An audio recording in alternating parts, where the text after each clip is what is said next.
Okay guys, so this is a game where I play Ziggs in the middle again. I'm against the Nidalee, and as said, we're both bulk heavy champions. I have a benefit in the splash damage of my bombs in this matchup, so I'm gonna try to use that to my advantage. This is actually a full game recording.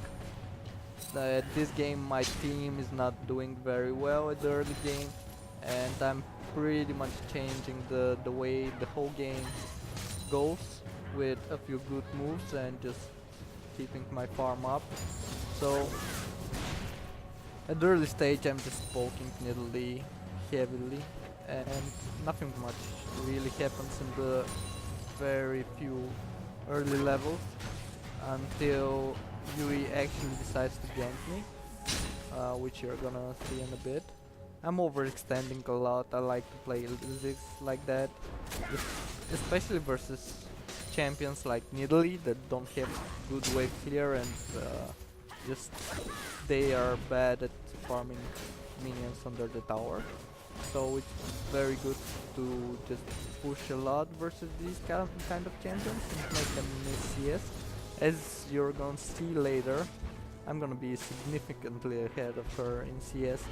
This is actually Platinum game. I think it's Platinum 2 or Plat 1. So the guys are actually playing decent. I'm continuing the poke.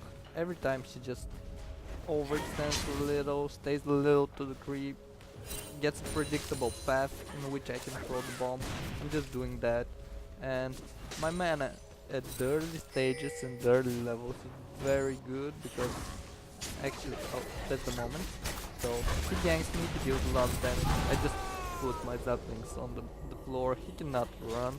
I'm in tower range, getting the blue buff and the red buff at the same time, which is gonna give me a lot of advantage in this lane. Although I cannot heal Nidalee with my buff because I'm a little bit low, and she has actually good sustain and she's playing a bit passive. I'm still putting a lot of pressure on her all the time. Every time I have like a chance to put free damage on her, I'm just doing it. And especially now when I know that Yui is dead, I'm just free to poke her heavily. She is pretty much forced to go back. If she stays here, I'm just gonna kill her. I still have both my summoners, and Yui actually started Flash, which is, I don't know, not the best choice. He's actually a good player, and he played very well later on this game and was a big threat, but I don't really know about that choice. I wouldn't play you with teleport. Anyways, I'm starting to get a big lead.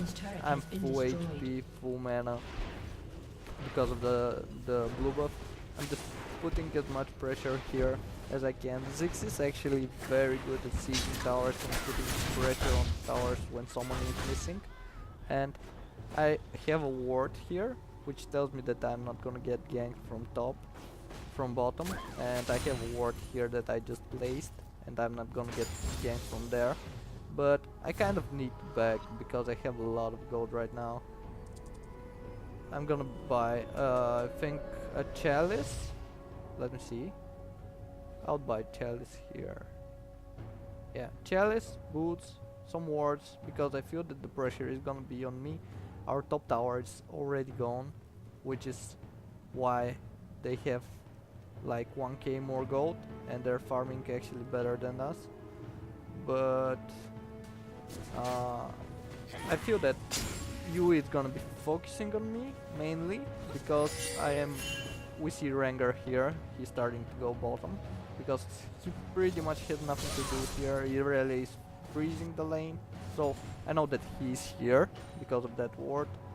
I'm just gonna try to avoid any unnecessary damage, and I feel like Yui is gonna be around middle too, so I'm just gonna play passive for the next few minutes, and I'm just gonna try to keep the farming flow so that I get a bigger lead than Nidalee.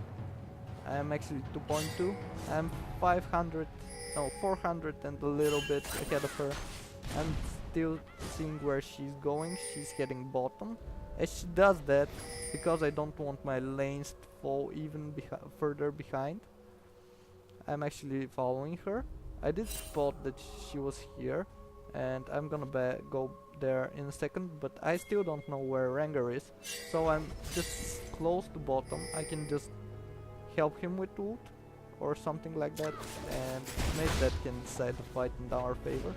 I'm starting the blue buff, which is very, very important for Ziggs, especially the early levels. It makes you just like a machine. You can throw the grenades every 2 seconds and you're never gonna run out of mana.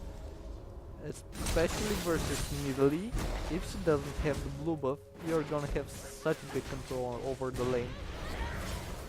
Check how I'm poking her from time to time, like putting the bombs in a straight line when I know that she's gonna jump. The thing with Nidalee is that when she hits the level 6, she's a little bit more mobile than you are, and her spears, if landed, actually deal a lot of damage, although she has no mana.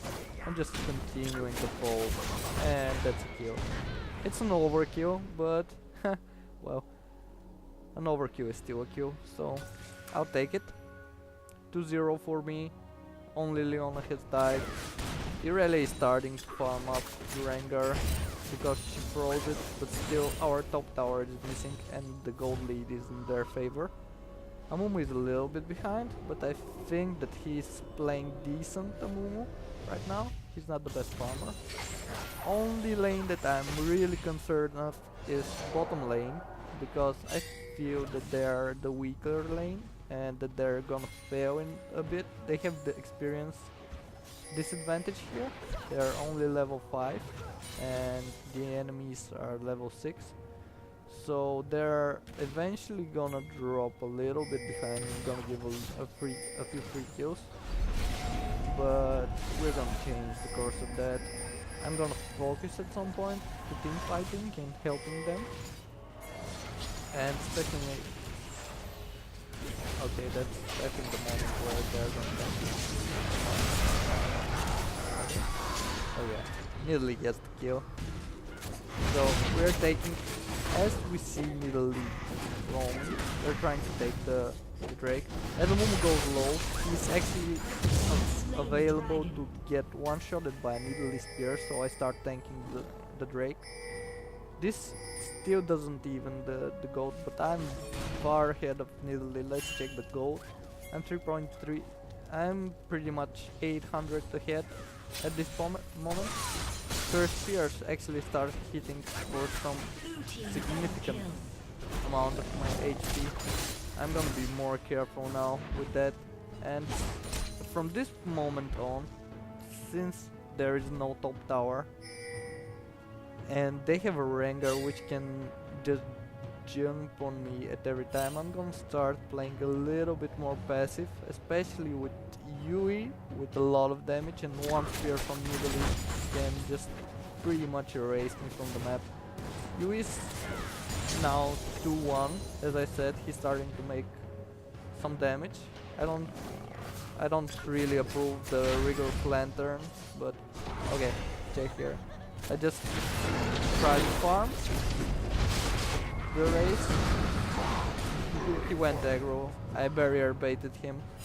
Good thing Amumu's here. I think I would survive anyways. Probably wouldn't kill him because the tower did a lot of damage to him. But it was good that Amumu was here, and I was just trying to farm the Wraiths, which actually give me a big spike.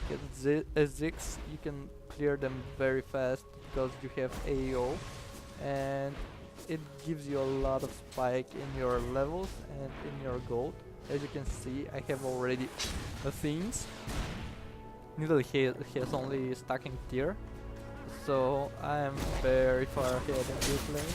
I'm still feeling confident if I go 1v1 with her, but I'll simply own her, whatever she does. The only thing that I'm concerned is getting poked and getting ganked by Rengar or Yui.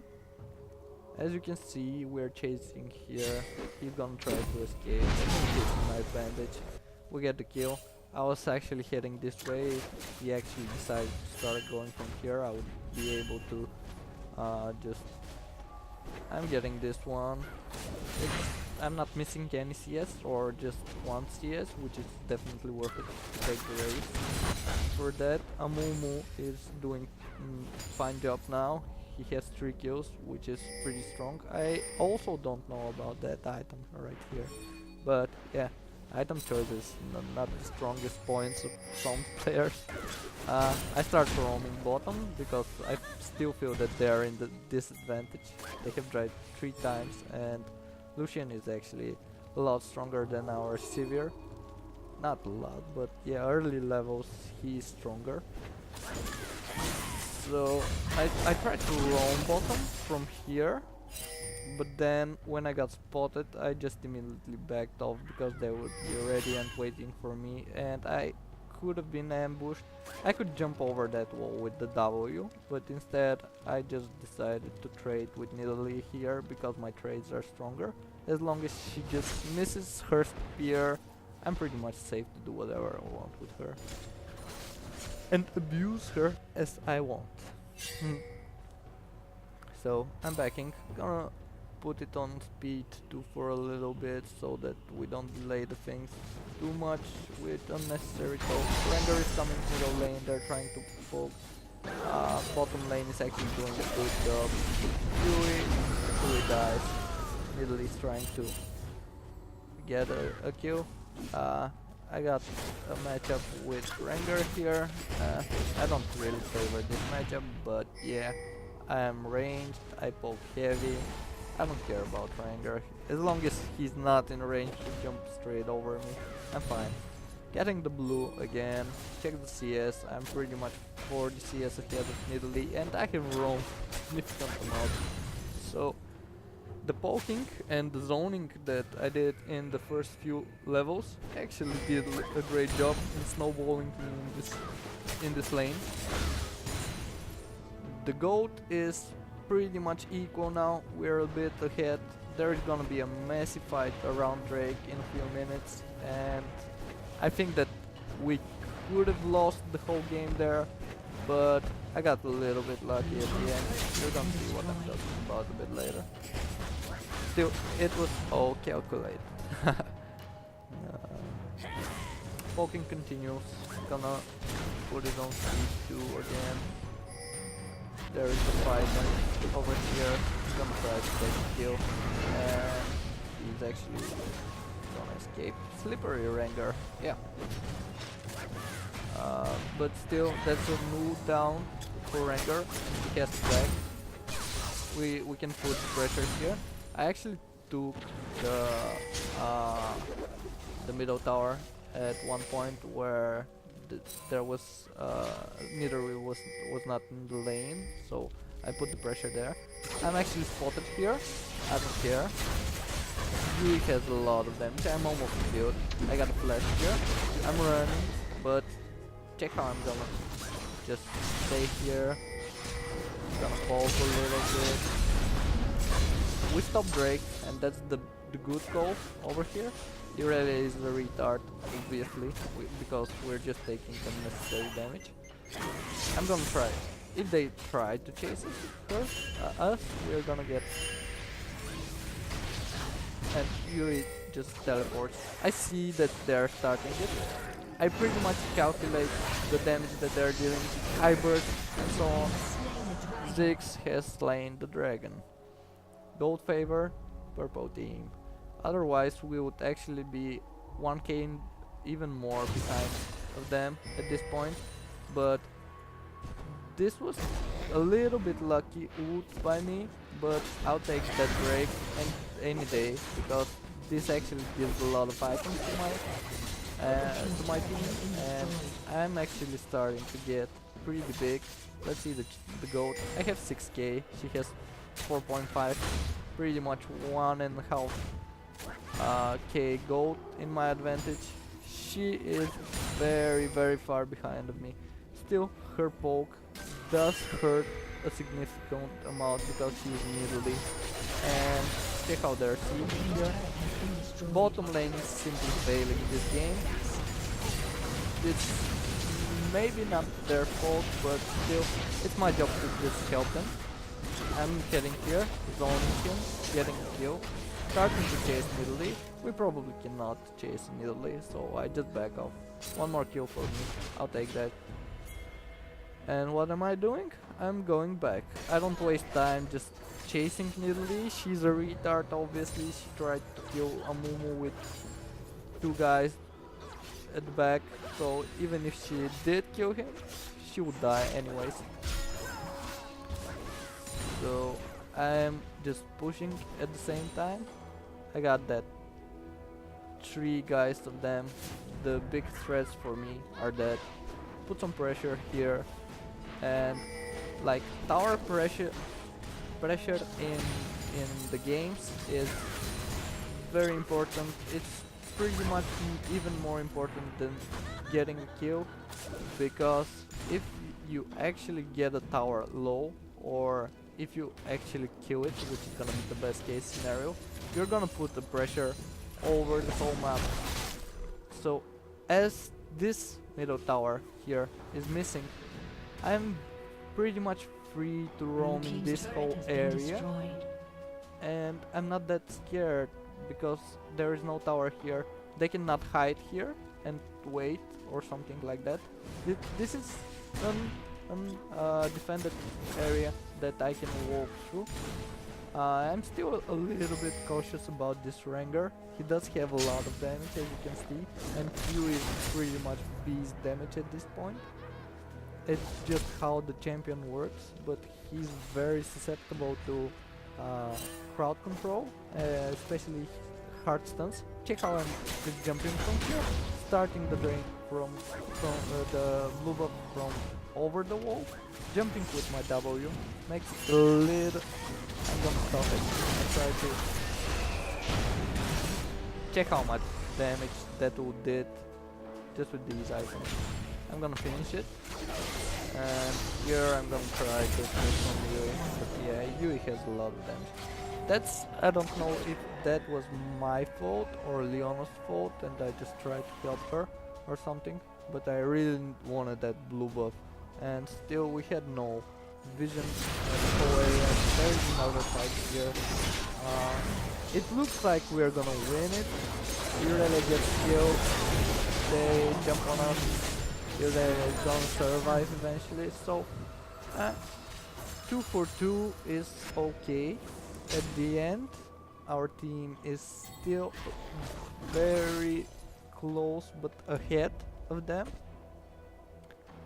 Still, the big concern here is that our AD carry and bottom lane lost the tower, top lane has lost the tower, and my tower actually fall. So we have all our 3 towers down, which means that our defense line is starting from here and pretty much overextending over that area that we have the towers.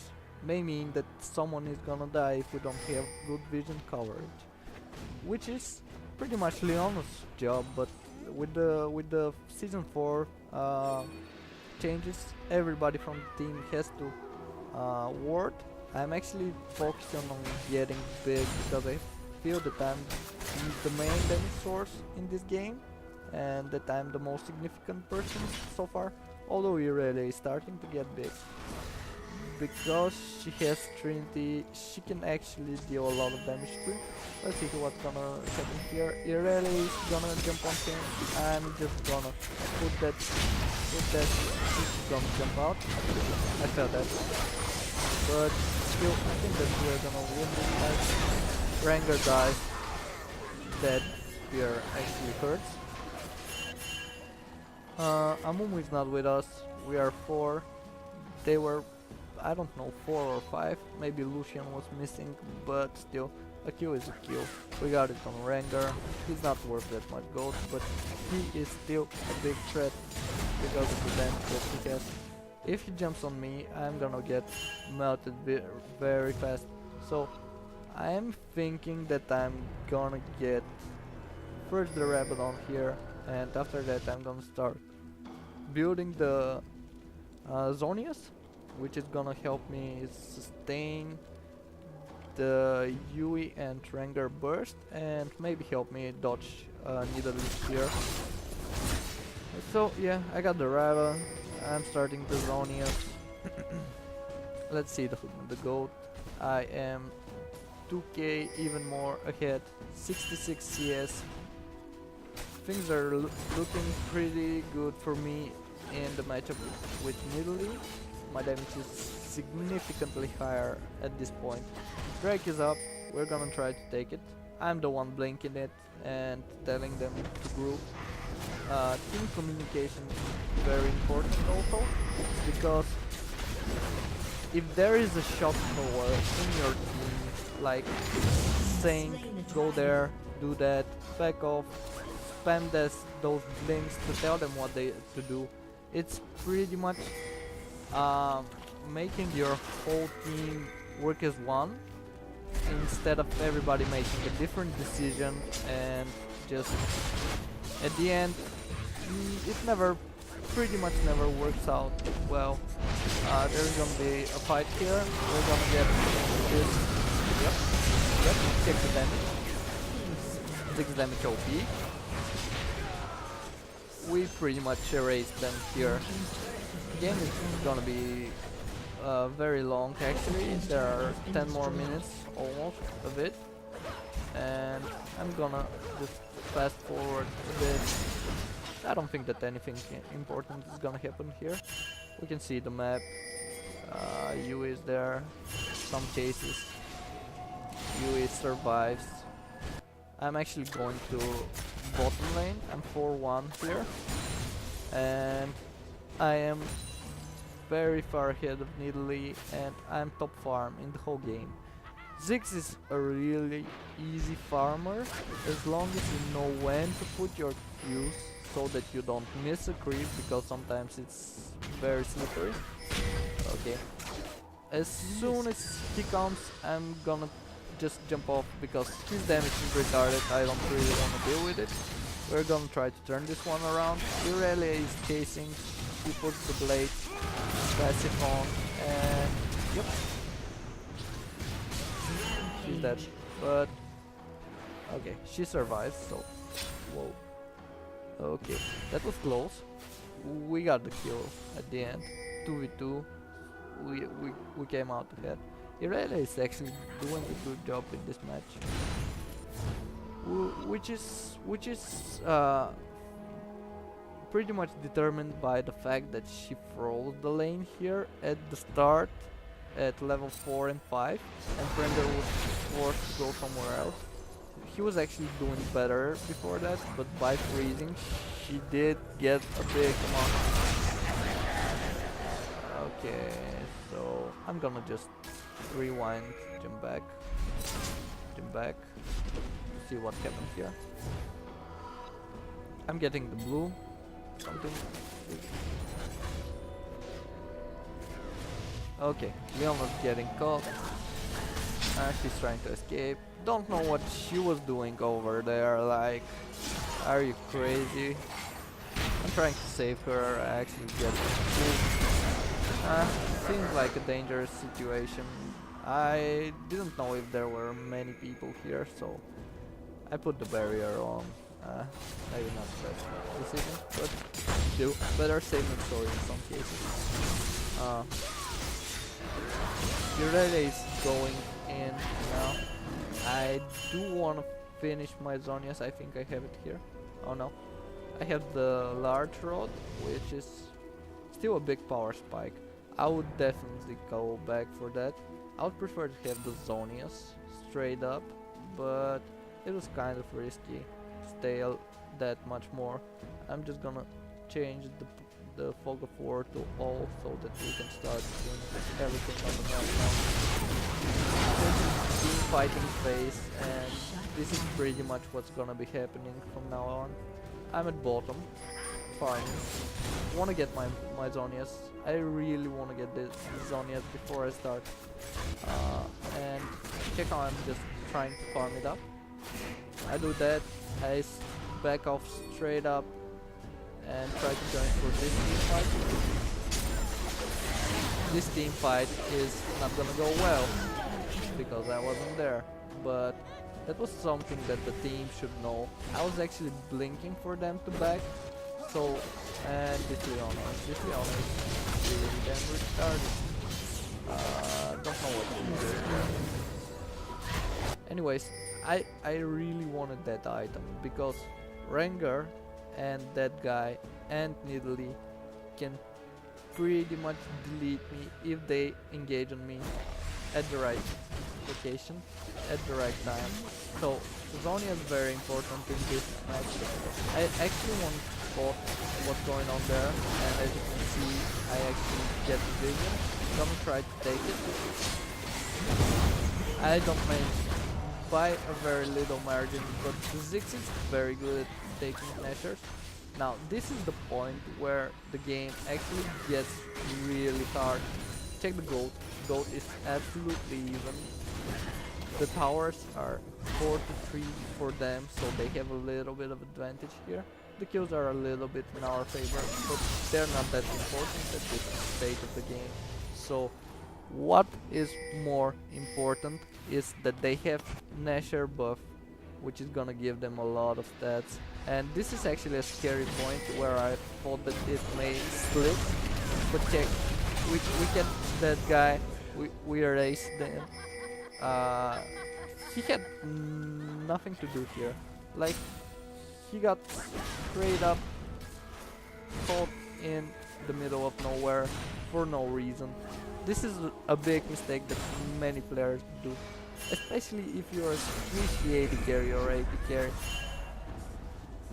Like, AP carries can roam around there because they have a lot of burst, but if you're an AD carry, just don't do that, especially when you don't have vision. He's getting red, we're gonna get break. This is a very important kill right here that we got, because we, most importantly, not because of the gold that we got, but because we delayed the Nasher push. So I'm getting here, Rengar is gonna be on me. I get deleted here, as I told you. I didn't even stop my zone. That's a misplay by me. But still, the good thing is Lucian wasn't there. My team actually destroys the opponent. And Sivir at this point is actually as strong as Lucian. Probably even a bit more. Yeah, they have even gold. So I'm gonna fast forward for a little bit. Lucian gets caught again. I'm really grateful to that guy. He pretty much won us the game. But I think that the early pressure that I provided for the team just by outplaying Nidalee in the middle and doing a little bit of roaming and zoning at the bottom and stealing Drake, most importantly, really gave us the edge that we needed to win the game at the end. And pretty much, if Nidalee was doing well this game, she would be destroying us with one here at the moment. She's dealing a lot of damage. That's how the Nidalee just works. At the late games, she has a lot of damage. Check my items. I have pretty much full Zonias and even more than her. Check the gold. 12k, 9k. Yeah. Pretty much sums it up. How much I actually won that lane, how much ahead I am. I'm level 17. So at the end we end up winning the whole game here. And that's pretty much it. Hope you liked the replay.